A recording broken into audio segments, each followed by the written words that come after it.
Welcome to Even Feel, the sports podcast that puts women first. I'm Josie. I'm here with Ambre as always. Hello.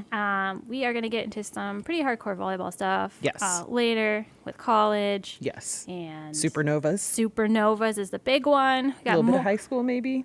A little bit of high school, not too terribly much this week. But first, before we get into that, we want to talk about college cross country. Yes, near and dear to my heart, of course. We'll start off with the Huskers. I'm sure everybody's shocked by that.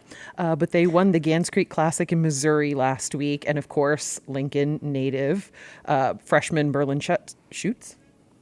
I'm not sure. Yeah, we'll go with it. Was fifth in her first ever 6K and has been the top finisher for the Huskers in every single race this season.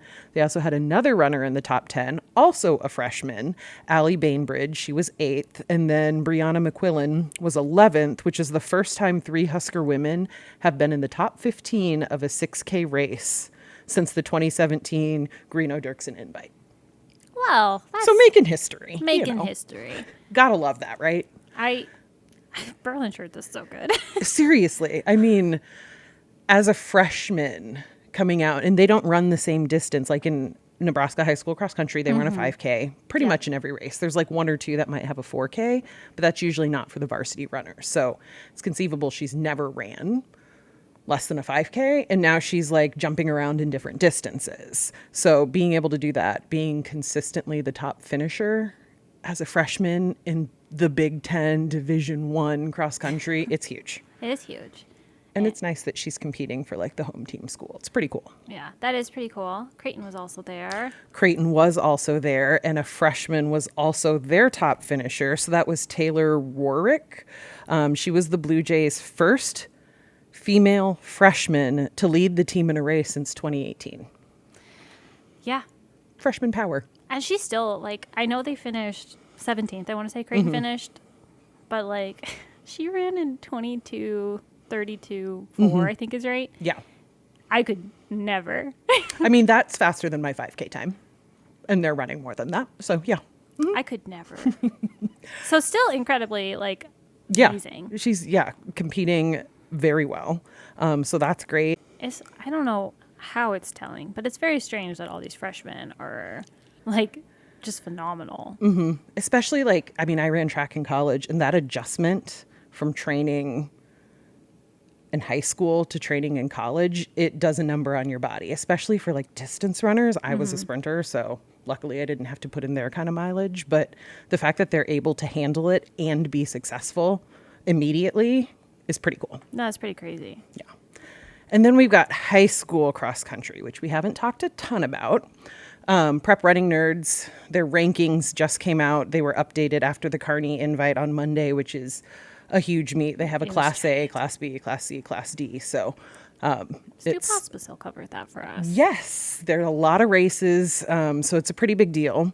Class A right now still being led by Lincoln East senior Mia Murray, and then Claire White and Stella Miner both from Omaha West Side are 2nd and 3rd in the class, so rankings. So that's going to be an interesting, I guess, seeing how things shake out as we head into conference and then districts and then state. There's like 3 weeks left in the high school season. Cassidy Stuckey of York, she's a senior in Class B. She's now at the top of the rankings. 2 juniors are right behind her, Kendall Zavala of York and Ella Ford of Elkhorn North. Elkhorn North, their team, I see them a lot because we race against them at Mercy races against them. They're so good, and they're so stacked, and they're so deep. Like, it's really impressive. And they don't have Britt Prince this year. Correct, yeah. Because she's not out with the injury, but focusing more on basketball. Is what they're. Which, I mean, when you can be a multi-sport star, that's pretty cool. No, it's crazy. She's really good. Yes. And then Class C has senior Lindy Heading of Ogallala, and then junior Lily Kenning of Milford, and Talissa Tancre. She's a senior of Sydney. They're in the 2nd and 3rd spots. Talissa actually moved up this week in the rankings, so she's been having a pretty good season. And then Class D, the top 2 spots are still the same. Jordan Aarons, she's a senior from Crofton, and Hannah Swanson from Nebraska Christian are 1 and 2, but Delaney Runnels, she's from a school's name that I just can't pronounce, so I'm not going to try and butcher it. But she is a freshman. She just won the Bonhomme Invite. She's undefeated this season as a freshman. Oh my gosh. Yes. So she's currently 3rd in Class D by Prep Running Nerd, but she really shooting up those rankings. I mean, it's kind of mind-boggling. So yeah, it should be really interesting. As I said, we've got conference meets coming up next week, followed by districts, followed by state. And I have to be a homer again, but a shout out to my Mercy Monarchs. They won the Boys Town Cross Country Invitational last night, which for our varsity girls, that was their second race of the week because they also ran at Kearney.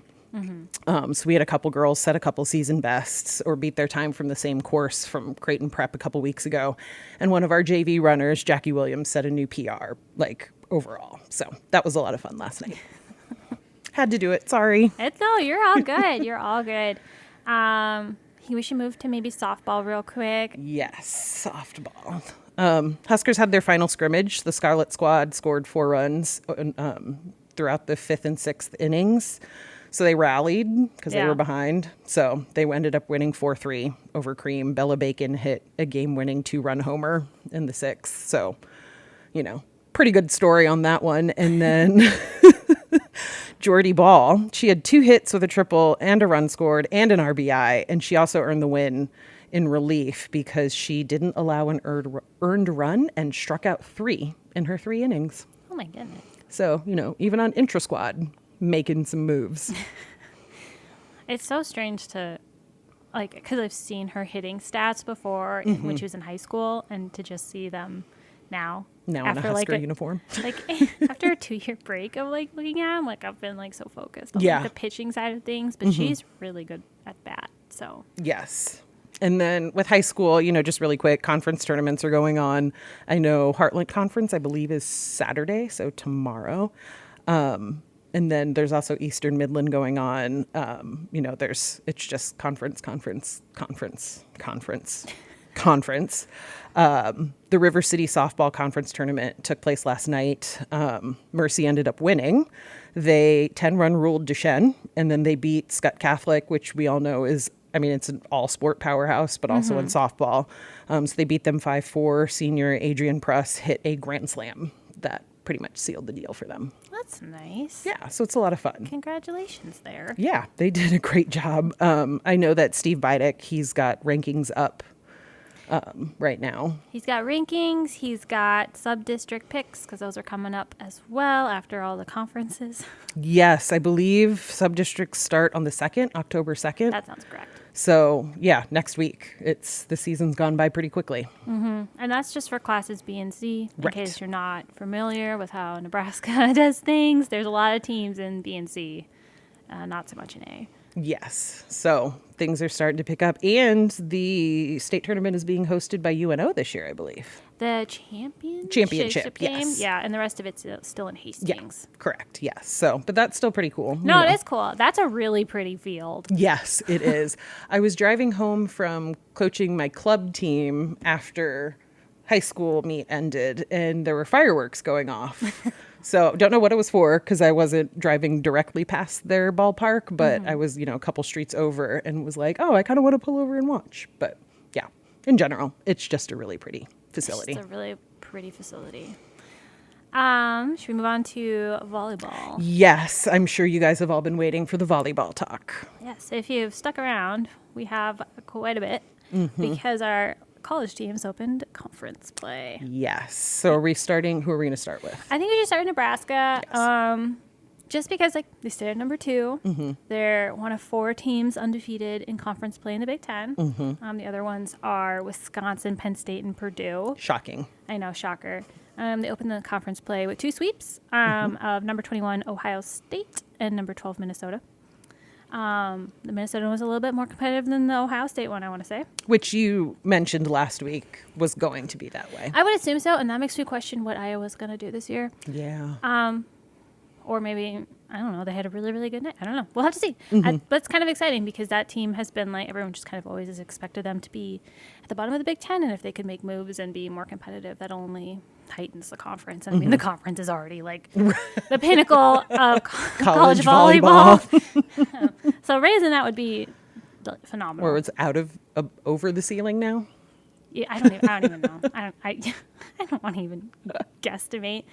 Bergen Riley, freshman of the week for the Big Ten and setter of the week.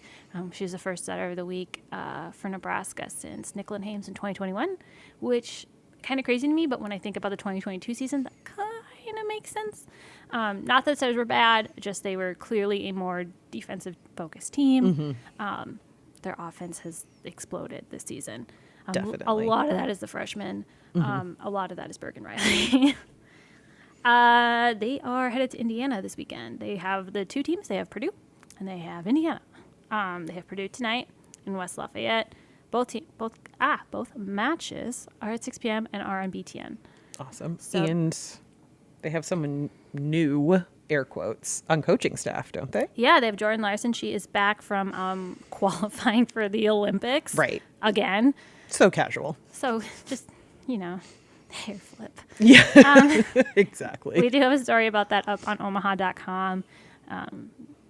John Cook's very excited about it. And I think she can really bring a lot she has coaching experience because she was an assistant or a volunteer assistant at Texas. She worked with, I want to say it's Midlands. I think it's Midlands. I hope I'm getting that right. Too. When she left Texas, she came up here for a little bit. Then, she went to Italy, and then she went to qualify for the Olympics. Right. So she's been all over the place. She's back in Nebraska, at Nebraska, in, a different uniform. She's in the coach's uniform. Can you imagine being coached by the best player in the world who is still actively playing and competing? No. Yeah, that's the short answer. No. Could you imagine being the number one recruiting class being coached my by the number one player in the world? Well, I'm still trying to figure out what it would feel like to be a number one recruiting class or a number one recruit being coached. Yeah, no, just crazy. She's going to bring just a different level of experience. She's won national championships. Olympic, world. She's done it all. She's just so crazy good. That's going to be just really, really great, especially for those freshmen. But technically, Nebraska's a young team. They don't have seniors, so right. It should be great to take on Purdue. Purdue's number 17. I don't really know how it's going to go. Yeah, I kind of feel like I did about Minnesota, and Minnesota is ranked higher. Sure. Purdue did get swept by Creighton, who Nebraska swept. So if you use the transitive property, right. This shouldn't be super competitive, but it's at Purdue. People step up their A game when Nebraska comes to town. Yeah, Nebraska's target on back. Maybe not necessarily as big as Wisconsin in the Big Ten. I think everyone is kind of gunning for them, including Nebraska. But yeah, we'll have to see. There's a reason they won their two conference openers. Yeah, openers. I can't even think right now. But yeah, they swept Rutgers. Granted, it's Rutgers. They're 0-3 in the Big Ten. They do with that what you will.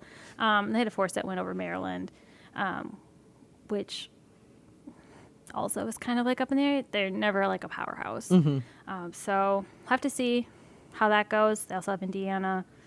Indiana's 1-1 in the Big Ten.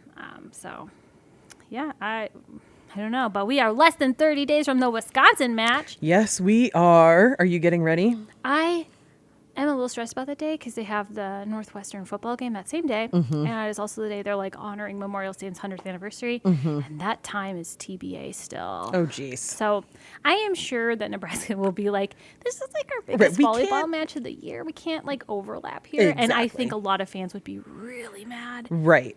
The conference would be really mad. I think, yeah. So I don't foresee there being overlap. But I'm a little worried. Yes. But I did want to point out that we now have one team that both Nebraska and Wisconsin have played, and that is Ohio State. Yes. Let me tell you. So I'm ready. This has probably absolutely nothing to do with how this match is going to go.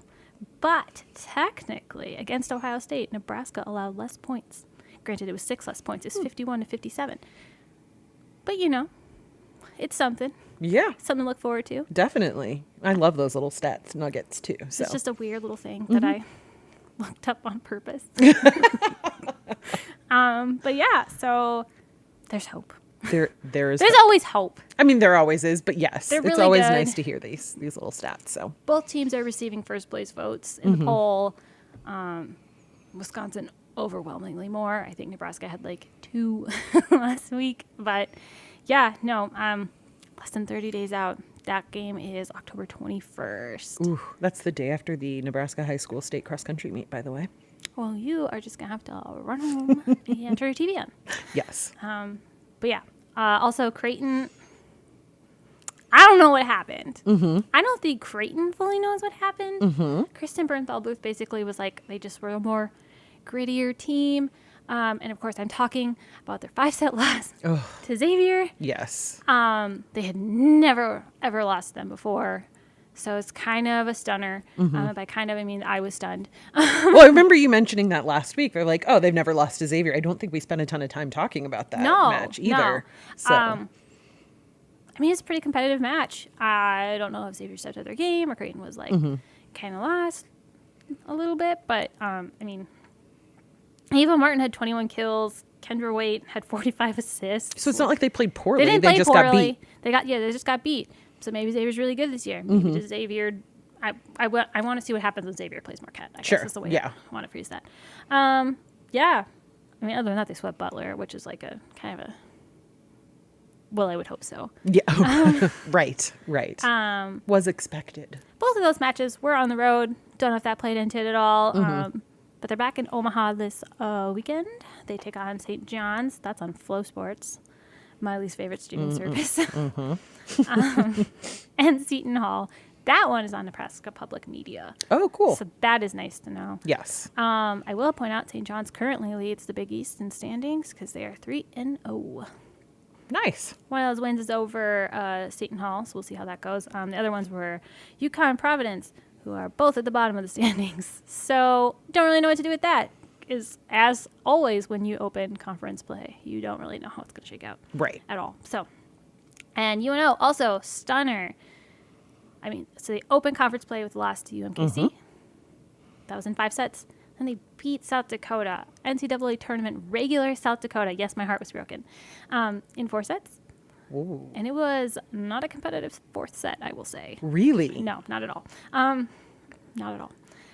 And then they beat North Dakota in 5 sets. Okay. So they're now 2-1 in conference.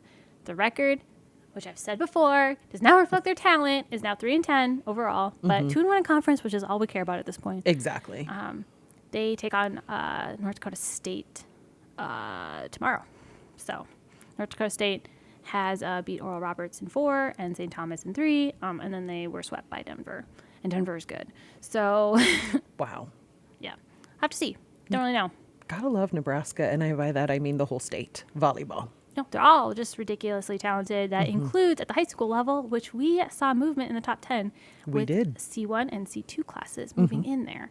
So C1 Minden is now 21-0, or was when the rankings came out. Sure. I forgot to check Max Prep. But yeah, they moved into number 9. And then Lincoln Lutheran on their, I don't even know how many, it's in the 60s, win streak, is up at number 10. That's crazy. They were in there last year as well. Yeah. And then also Mike Patterson has a really good story that I think people should check out. It's about Madison Emery. She's of Bellevue West. She's the Class A assist leader as a junior. Yeah. Class A assist leader. She currently, or as of the time of publishing, had 558, which averages about 9.1%, which is crazy. She also had 749 assists last season. And, Mike wrote about how she hopes to help the team, add more state championship banners to the school's gym. Right now they have 12, but they've only been to state once since 2006. So it's a really good story. I think you guys should check it out and, give Bell West a look. Yeah, I completely agree. Other than that, Pepio South is still our number 1. Not too terribly much movement, much like football. There was not a whole lot of movement other than those C teams coming up. So But similar to all the other high school sports, we're starting to get to, kind of the championship season. So Yep, we're ramping up. It's exciting. yes, I'm excited. it's how everything just kind of happens at once. It starts getting a little overwhelming. That is true. And then, this is an experience for everyone, but working all of those state tournaments that are all happening at like the same time or like back to back to back. Mm-hmm. Whew, it's a lot. Yes, and especially because you see a lot of the same schools across the same sports, or the different sports, rather. You'll see Scott, Elkhorn North. Mm-hmm. I'm hoping I see them in the championship match of Class B in volleyball. Right. I will be disappointed if it's before that.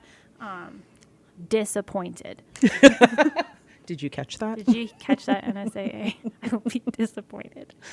But yeah, so it's gonna be a lot of fun. And speaking of fun, Supernovas. Yep. Okay. Promised you last week that we would have the last bit of our conversation with opposite spiker Nikki Reed, middle blocker Tori Dixon. So yeah, the final bit of the conversation, they start off kind of talking about tips for young players. They just wanted to share some things that, you should start thinking about when you first start playing. They also shared 3 things about themselves that people may not know, and they're really interesting. Oh boy. And then they talk about what they would do if they weren't pro volleyball players. So Tori Dixon kind of leads off the conversation.